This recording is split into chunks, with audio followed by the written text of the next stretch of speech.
पानीपत के पानी में कोई ऐसी खास बात है कि पानीपत के मोगली ने कायम करी पेरिस में एक नई मिसाल। India golden boy Neeraj Chopra को दूसरी बार ओलंपिक्स की जीत में हार्दिक शुभकामनाएं। हाथ जोड़ के इनके जैवलिन का निशाना एक बार फिर जीत पर जाकर के लगा। नमस्कार, मैं doctor Vivek Bindra, founder and CEO बड़ा बिजनेस.com। बिजनेस मतलब बड़ा बिजनेस। आज इस पानीपत के मोगली से आपको बिजनेस लेसन भी सिखाऊंगा और जीवन के लेसन भी सिखाऊंगा। आज बताऊंगा अपने भाले से भारत का नाम रोशन करने वाले नीरज चोपड़ा की लाइफ जर्नी। पहले एशियन थे जिन्होंने ओलंपिक में गोल्ड मेडल जीता, world championship gold medal javelin के अंदर, India only Olympic champion in track and field, major Dhyanchand Khel Ratna award, Padmashri awardee. और जब इनका इंटरव्यू हुआ पिछली दफा 4 साल पहले, हिंदी में बात करने लगे। लोगों ने पूछा अंग्रेजी नहीं आती है आपको? बोले आती है, लेकिन जिनकी वजह से यहां पहुंचा हूं ना, अगर उनको मेरी जीत की खुशी समझ में नहीं आई तो क्या फायदा ऐसी जीत का। I would like to ask you a question that at times you would get frustrated because of that there's भाई a हेलो, level. हिंदी आती है आपको? अच्छा जी सर। हिंदी में पूछ लो यार। इतने देसी आदमी हैं, अपने आसपास के लोगों को इतना प्यार करते हैं। मुझे बस एक भाषा आती है, अपनों की भाषा। शुरुआत करते हैं 24 दिसंबर 1997 पानीपत के हरियाणा में खांडरा गांव में। एक जॉइंट फैमिली में इनका जन्म हुआ। 10 भाई बहनों में नीरज सबसे बड़े। बचपन से इनको ना, क्योंकि सबसे बड़े थे, तो शुरुआत का खूब दूध घी मलाई इन्हीं को खिलाया गया, क्योंकि शुरुआत इन्हीं से हुई थी। बाकी बच्चे पीछे आ रहे थे। नतीजा ये हुआ कि 11 साल की उम्र में आते आते 80 किलो के हो गए।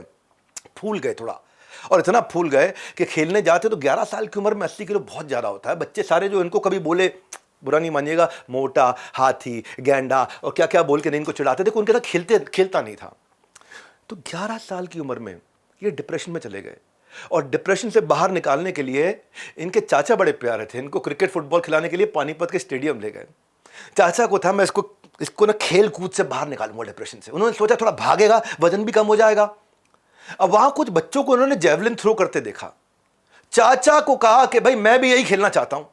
पहली नजर में मन को भाला भा गया। चाचा ने मना कर दिया। अच्छा, इनका एक कारण था। चाचा सोच रहे थे कि जेवलिन थ्रो में भाई भागने वागने का चक्कर नहीं है, स्कोप कम है तो उसका वजन कम नहीं होगा।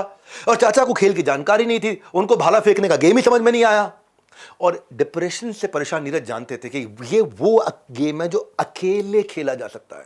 कोई मुझे मोटा गेंडा नहीं बोलेगा, कोई मुझे छेड़ेगा, तंग करेगा नहीं, क्योंकि फुटबॉल क्रिकेट में सबके साथ खेलना है। नीरज अड़ गए, बोले अब खेलूंगा तो यही खेलूंगा, अब तो केवल भाला फेंकूंगा। चाचा ने हार मान ली।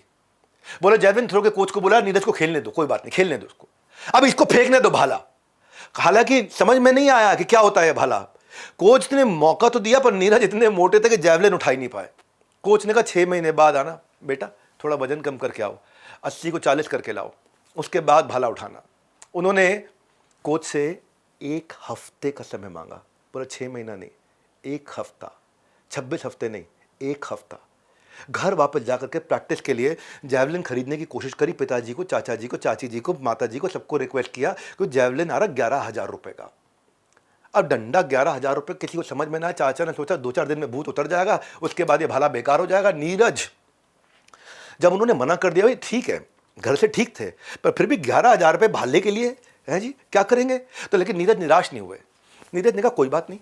अगले दिन सुबह उठे, गांव चले गए। गांव में जाकर के लकड़ी डंडे ढूंढने लगे, अलग अलग डंडे ढूंढने लगे। उसमें एक डंडा मिला उनको, उसके आगे खुरपी लगा दी, भारी डंडा, बढ़िया खुरपी। उठा के जेवलिन का जुगाड़ तैयार किया और फेंकना शुरू किया। रात दिन प्रैक्टिस, रात दिन प्रैक्टिस, रात दिन प्रैक्टिस, रात दिन प्रैक्टिस। 1 हफ्ते के बाद स्टेडियम पहुंच गए। बोले कोच साहब एक मौका दे दो बस। कोच साहब ने कहा पकड़ो। तो इन्होंने जब भाला फेंका तो वहां जितने बढ़िया से बढ़िया फेंकने वाले थे उन सबको पार कर गए हैं। 26 हफ्ते नहीं, 1 हफ्ता। और कैसे? गांव की लकड़ी पे डंडे पे खुरपी जोड़ के। ये देख के कोच बहुत खुश हुए, हैरान भी हो गए। उन्होंने एडमिशन दे दिया। उन्होंने कहा तू आ जा भाई, आ जा। अब नीरज का एडमिशन हो गया।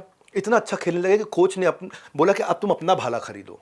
मालूम चला भाला 12,000 रुपए का आ रहा है। जो भाला स्टेडियम लेवल का है 12,000 रुपए का है। घर की हालत ठीक थी, लेकिन फिर मैं वही बता रहा हूं, इतनी ठीक नहीं थी कि 10 बच्चों में एक बच्चे पे इतना पैसा खर्च कर दे। तो माता पिता के लिए कठिन फैसला था कि महंगा भाला दिलाएं या नहीं दिलाएं। बैट बॉल होता, दिला भी देते, बाकी 9 बच्चों के भी काम आ जाता। लेकिन नीरज के अंदर जब सीखने की इच्छा देखी और डिटर्मिनेशन भयंकर, तो पैसों का जुगाड़ करना शुरू किया उन्होंने। 3 दिन तक पिताजी गांव में अपने दोस्तों से मिलते रहे, भाई कुछ थोड़ा उधार मिल जाए, उधार मिल जाए, उधार मिल जाए, उधार मिल जाए। बेटा बहुत अच्छा खेलता, बहुत आगे जाएगा, बहुत आगे जाएगा, गया भी आगे। लेकिन उस समय किसी को ये गेम समझ में नहीं आ रहा था। वहाँ के लोग क्रिकेट के अलावा कुछ जानते नहीं थे, या कुश्ती कुश्ती कर लेते थे, हरियाणा के हैं तो कुश्ती कर लेंगे तरह तरह की। अब भाले पे बल्ला भारी पड़ रहा था, भाई बल्ला दिला दो, भाला रहने दो। लेकिन जब कुछ नहीं हुआ तो पिता ने अपनी साइकिल बेच दी। जेब के आगे जुनून को हारने नहीं दिया, जुनून को जिताया, जेब को हराया। साथ में घर का एक सोफ़ा भी बेच दिया। साइकिल से कितने पैसे आते? जब सोफ़ा साइकिल दोनों बेचे 15,000 रुपये इकट्ठे हुए और मेरठ ले गए, और मेरठ बिठा के ले गए। वहाँ जा कर के बिल्कुल वहाँ जाके नेशनल लेवल पे जो स्टेडियम में यूज़ होने वाला जैवलिन है ना, सबसे अच्छी क्वालिटी का लेके आया। पूरे रास्ते नीरज चिपका के रखे जैवलिन को, यूँ छाती से चिपका करके रात को आकर के सोए। सुबह उठते ही स्टेडियम पहुंच के दोपहर तक थ्रो पे थ्रो, थ्रो पे थ्रो, ना खाना ना पीना ना कोई ब्रेक, ना थ्रो पे थ्रो, थ्रो पे थ्रो। उनकी उम्र के औसत बच्चे जो होते थे वो हफ्ते में 3 दिन प्रैक्टिस पे आते थे, या तो मंडे वेडनेसडे फ्राइडे या ट्यूसडे थर्सडे सैटरडे, और 2 घंटा प्रैक्टिस करते थे। यानी कि टोटल हफ्ते में 6 घंटा, और नीरज एक ही दिन में 6 घंटा करते थे। इनका 3 ही काम थे टोटल, एक तो नहीं बोलूँ, 3 काम थे। School javelin rest, school javelin rest, school javelin rest, school javelin rest. सुबह स्कूल, दिन भर जैवलिन, रात को रेस्ट। अब क्या हुआ, 11 साल की उम्र में जब खेलना शुरू किया तो 12 साल की उम्र में सारे मैच जीतने लग गए। 13 साल की उम्र में डिस्ट्रिक्ट चैंपियन, फिर स्टेट चैंपियन होने लगे। आगे की ट्रेनिंग के लिए उनको पंचकुला जाना था, पर पंचकुला की एकेडमी में कोई स्पेशलाइज्ड कोच नहीं था। अब 1 घंटा तो खुद ही प्रैक्टिस करते, लेकिन टेक्निक चाहिए थी, और टेक्निक वाला कोच नहीं था कोई। तो उन्होंने कहा यार दिमाग लगाते हैं, यूट्यूब पे सीखते हैं। पर पैसे नहीं थे, मोबाइल खरीदना है, मोबाइल के पैसे नहीं। पंचकुला में ढाबे के अंदर नौकरी करी, बर्तन धोना, खाना परोसना। 3 महीने तक खूब नौकरी करने के बाद थोड़े पैसे इकट्ठे किए, सस्ता मोबाइल खरीद लिया, और फिर तो यूट्यूब चालू। और मैच में एक चेक चैंपियन थे, चेक एक कंट्री, चेकोस्लोवाकिया, उसके जो चैंपियन थे जेन जेलेंजी, उसके वीडियोस देखने शुरू किए। उसकी टेक्निक, उसके हाथ, उसके एंगल, उसका फोकस, उसके फुटस्टेप, उसकी स्पीड, उसका थ्रो, और कैसे जाता और कैसे रुकता और कैसे फेंकता है। एक ही वीडियो को बार बार बार बार बार बार देखते रहे, स्टाइल को कॉपी करने की कोशिश करते थे, साथ में डायरी रखते थे, पूरे नोट्स बनाते थे, स्ट्रैटेजी, टेक्निक, इंप्रूवमेंट एरिया सब कुछ देखते रहे। कोई एक्सपेंसिव इक्विपमेंट नहीं, कोई फॉर्मल ट्रेनिंग नहीं, कोई फॉर्मल ट्रेनिंग नहीं, मोबाइल में देख के सीख गए। पर भाई लोगों, एक बात बता देता हूं, फॉर्मल ट्रेनिंग और यूट्यूब ट्रेनिंग में, यूट्यूब ट्रेनिंग से हर आदमी सफल नहीं होता है। बिजनेस में मेरे पास कई एंटरप्रेन्योर आते हैं जिनके पास अच्छा आइडिया तो होता है, डिटर्मिनेशन भी होता है, लेकिन आइडिया एग्जीक्यूट नहीं कर पाते यूट्यूब पे देख देख करके। ये होता है formal training versus YouTube training. हर आदमी नीरज चोपड़ा नहीं है।